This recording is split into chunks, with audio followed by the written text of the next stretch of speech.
Hello friends, welcome back to my channel. ఈరోజు నేను చాలా స్మూత్గా ఉండే కొబ్బరి లడ్డూలు ఎలా చేసుకోవాలో చూపిస్తున్నానండి.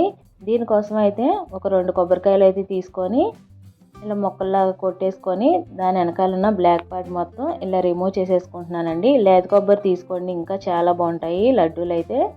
ఇప్పుడైతే నేను ఇలా ముక్కలుగా కోసిన తర్వాత కోర్స్గా అయితే గ్రైండ్ చేసి పెట్టుకున్నాను. తర్వాత జీడిపప్పు, బాదం పప్పు, పల్లీలు తీసుకున్నానండి. వీటిని ఇప్పుడు ఒక ప్యాన్ తీసుకొని నేతిలో అయితే ఫ్రై చేసేసుకుంటున్నాను.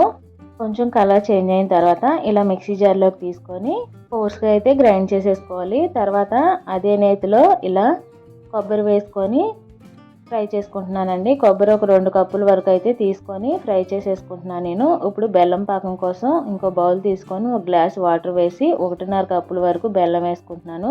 తర్వాత కొబ్బరి తురుములోకి కొంచెం సాల్ట్, ఇంకా ఇలాచీ పౌడర్ కూడా వేసుకొని మిక్స్ చేసుకుంటున్నానండి. బెల్లం పాకం తీగ పాకం వస్తే సరిపోతుంది.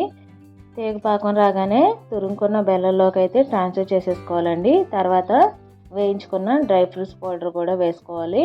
వేసుకొని ఒకసారి మొత్తం మిక్స్ చేసేసుకున్న తర్వాత ఒక 1 స్పూన్ వరకు నెయ్యి కూడా యాడ్ చేసుకొని మళ్ళీ ఇంకొకసారి మిక్స్ చేసుకొని ఉండ చుట్టేసుకోవాలండి. కొంచెం వేడిగా ఉండగానే చుట్టుకోండి ఉండలు అయితే. అంతేనండి, ఎంతో టేస్టీ అయిన కొబ్బరి లడ్డూలు అయితే రెడీ అయిపోయింది. బెల్లం పాకం అయితే లేత పాకం పట్టుకోవాలండి, లేకపోతే హార్డ్గా అయిపోతాయి 2-3 రోజులకే. మీకు కనుక వీడియో నచ్చినట్టయితే please like, share, subscribe. Thanks for watching. By bye friends.